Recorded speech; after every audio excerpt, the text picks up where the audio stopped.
Already supreme court చెప్పింది ఏమని, మీరు యూనిఫామ్ తోటి వెళ్ళాలి, ఎవరినైనా అరెస్ట్ చేయాలనుకుంటే మీరు యూనిఫామ్ తోటి వెళ్ళి అరెస్ట్ చేయండి అని సుప్రీంకోర్టు చెప్పింది. వినలా ఏంటి, హైకోర్టు సీరియస్ అయ్యింది. ఇప్పుడు వింటారంటే వినలా. ఏం చేస్తున్నారంటే కనుక మఫ్టీలో వెళ్తున్నారు. యూనిఫామ్ లేకుండా మఫ్టీలో వెళ్ళాల్సిన పని మీకు. మఫ్టీలో ఎందుకు వెళ్తున్నారు, యూనిఫామ్ లేకుండా ఎందుకు వెళ్ళి అరెస్ట్ చేస్తున్నారు అని హైకోర్టు చాలా సీరియస్ అయ్యిందండి. కొన్ని విషయాలు అయితే కనుక వ్యక్తం చేసింది. ఏంటని చెప్పే ముందు ఫస్ట్ అయితే లైక్ చేయండి. రాష్ట్రం మొత్తం తెలియాల్సిన వీడియో ఫస్ట్ లైక్ చేయండి, నాకు మోటివేషన్గా ఉంటుంది. లైక్ చేయడం మీ బాధ్యత, ఎక్కువ మందికి ఇన్ఫర్మేషన్ షేర్ అవుతుంది. కొత్తగా మన ఛానల్ చూస్తే పక్కాగా సబ్స్క్రైబ్ చేయండి, షేర్ చేయండి. అంతేకాదు మీ అమూల్యమైన అభిప్రాయాన్ని కామెంట్ రూపంలో తెలియజేయండి. సోషల్ మీడియా యాక్టివిస్టులు, వైఎస్ఆర్సీపీ సోషల్ మీడియా యాక్టివిస్టుల అరెస్టులు చాలా ముమ్మరంగా అయితే జరిగినాయి. మధ్యలో చిన్న బ్రేక్ వచ్చింది, మరలా స్టార్ట్ అయ్యాయి అని చెప్పాలి. ఎందుకంటే సంవత్సరంలో 282 పోలీస్ కేసులు అయితే నమోదు చేయడం అయితే జరిగింది. అఫీషియల్గా 84 మందిని అరెస్ట్ చేశారు. కాబట్టి ఈ అరెస్టుల నేపథ్యంలో అరెస్టులు జరుగుతున్నప్పుడు అరెస్టులు చేసే తీరుతెన్నులు దాని మీద హైకోర్టు చాలా సీరియస్ అవుతుంది.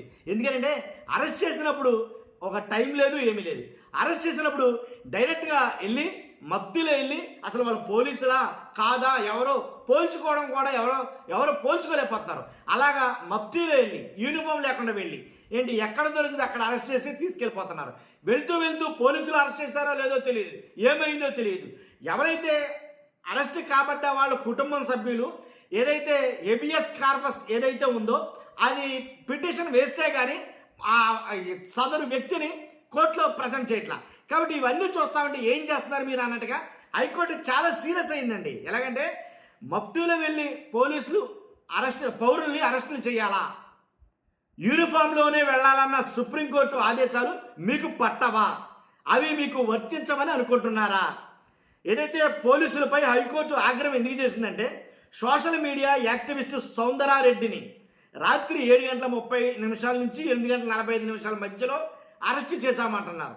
మరి ఆయన భార్య రాత్రి 7 గంటలకి ఎలా ఫిర్యాదు చేస్తారు? మీరు అరెస్ట్ చేసిందేమో 7:30 నుంచి 8:45 మధ్యలో చెప్తున్నారు పోలీసులు.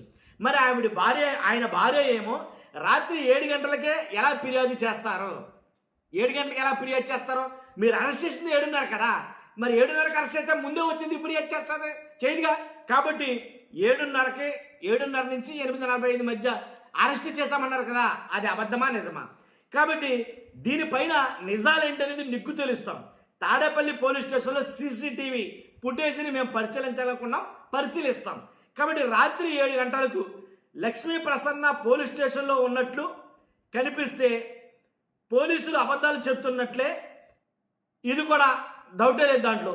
22 సాయంత్రం 5 నుంచి రాత్రి 12 వరకు సీసీటీవీ ఫుటేజ్ని మా ముందుంచండి, మేము చూస్తాం, పరిశీలిస్తాం. పోలీసులకు ఈ రకంగా హైకోర్టు ఆదేశాలు అయితే ఇవ్వడం జరిగింది. విచారణను శుక్రవారం వాయిదా ఇస్తుంది. ఈలోపు సౌందరారెడ్డిని స్వేచ్ఛగా వదిలేయాలని ఆదేశం అయితే ఇచ్చింది. ఆయన సెల్ టవర్ లొకేషన్ వివరాలను కూడా ఇవ్వాలని జియోకి ఆదేశించడం అయితే కనుక జరిగింది. ఇదంటే జరిగింది. కాకపోతే ఇంకో విషయం ఏంటంటే ఏదైతే అంటే అరెస్ట్ అయితే జరుగుతున్నాయో దాని గురించి అయితే కానీ చాలా సీరియస్ అయింది. రెడ్ బుక్ వేధింపులను చంద్రబాబు ప్రభుత్వం మరోసారి తీవ్రతరం చేసిందని వైసీపీ వాళ్ళు చాలామంది ఆరోపిస్తున్నారు. అప్రకటిత ఎమర్జెన్సీ అమలు చేస్తూ రాజ్యాంగ హక్కులను కాలరాస్తోంది ప్రభుత్వం. సుప్రీంకోర్టు ఆదేశాలు, హైకోర్టు మార్గదర్శకాలను నిర్భీతిగా ఉల్లంఘిస్తూ సోషల్ మీడియా కార్యకర్తల అక్రమ అరెస్టుల పరంపర ఇంకా కొనసాగుతుంది. అర్థమైంది కదండి. కాబట్టి పక్కా పన్నాగంతో ఒక ఎఫ్ఐఆర్ నమోదు చేయటం, ఎవరైతే సోషల్ మీడియా కార్యకర్తలు ఉన్నారో వాళ్ళని పిలిపించడం, వాళ్ళని అరెస్ట్ చేయడం, ఒక ఎఫ్ఐఆర్ నమోదు చేయడం. ఆ ఎఫ్ఐఆర్ ఆధారంగా అపరిమిత కేసులు, లెక్కలేని కేసులు నమోదు చేయటం, ఇదొక స్ట్రాటజీగా ప్లేస్ చేస్తూ కాబట్టి అక్రమ అరెస్టులతో విరుచుకుపడుతుంది. సిఐడి డీజీపీ కార్యాలయాల పర్యవేక్షణలో బరితెగించి సాగుతున్న రెడ్ బుక్ రాజ్యాంగ వేధింపుల కుట్ర ఎలా ఉంది అని వైఎస్ఆర్సీపీ వాళ్ళు ఆరోపిస్తున్నారు. ఒకే ఒక ఎఫ్ఐఆర్ అండి, అన్లిమిటెడ్ అక్రమ కేసులు. ఎలా అంటే రాష్ట్రంలో గత ఏడాది చంద్రబాబు ప్రభుత్వం వచ్చాక ప్రజల భావ ప్రకటన హక్కులను కాలరాయడమే పనిగా పెట్టుకున్నారు అని వైసీపీ నాయకులు ఆరోపిస్తారన్నమాట. ఏడాది కాలంలోనే సోషల్ మీడియా కార్యకర్తలపై అక్రమంగా ఏకంగా 282 పోలీస్ కేసులు నమోదు చేయడంతో పాటు 84 మందిని అరెస్ట్ చేసింది. టీడీపీ కూటమి ప్రభుత్వం నియంత్రిత వైఖరి, రాజ్యాంగ హక్కుల ఉల్లంఘనపై హైకోర్టు సుప్రీంకోర్టు తీవ్రంగా స్పందించాయి, చాలాసార్లు స్పందించాయి అనుకోండి. పోలీసులు గట్టిగా మందలించాయి. ఈ నేపథ్యంలో చంద్రబాబు ప్రభుత్వం సోషల్ మీడియా కార్యకర్తలను వేధించేందుకు మరో కొత్త ఎత్తుగడ వేసింది. ఏంటా కొత్త ఎత్తుగడ అంటే, సోషల్ మీడియా పోస్టులపై ఈ నెల 9న సిఐడి ఓ ఎఫ్ఐఆర్ నమోదు చేసింది. ఎవరిపై కేసు నమోదు చేశారనేది స్పష్టం చేయకుండా ఫేస్బుక్ యూఆర్ఎల్, ఇన్స్టాగ్రామ్ యూఆర్ఎల్లను నిందితుల కాలంలో పేర్కొంటూ ఎఫ్ఐఆర్ నమోదు చేయడం ప్రభుత్వం కుతంత్రాన్ని స్పష్టం చేస్తుంది. అంటే తాము లక్ష్యంగా చేసుకున్న సోషల్ మీడియా కార్యకర్తలు ఎవరైనా అక్రమంగా అరెస్ట్ చేసేందుకు ఈ క్విక్ పన్నిందన్నది స్పష్టంగా తెలుస్తుంది. అది కాబట్టి ఈ రకంగా అరెస్టులు అయితే జరుగుతున్నాయి. ఈ అరెస్టులు మేము సహించమని సుప్రీంకోర్టు అలాగే హైకోర్టు కూడా తెలియజేస్తుంది. కానీ మీరు ఏదో వెళ్ళి చుట్టం చూపుకి వెళ్ళి అరెస్టులు చేసి తీసుకొచ్చేస్తామంటే కుదరదు. మీరు యూనిఫామ్తో వెళ్ళాలి. యూనిఫామ్ లేకుండా ఎందుకు అరెస్ట్ చేస్తున్నారు? అసలు అరెస్ట్ చేయడానికి కారణాలు ఏంటి?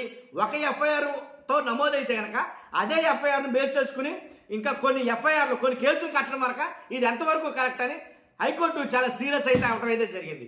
చూస్తున్న మీరందరూ కూడా మీ అభిప్రాయాన్ని ఖచ్చితంగా కామెంట్ రూపంలో తెలియజేయండి. ఫస్ట్ అయితే లైక్ చేయండి, కొత్తగా మన ఛానల్ చేస్తే పక్కాగా సబ్స్క్రైబ్ చేయండి. Thank you very much.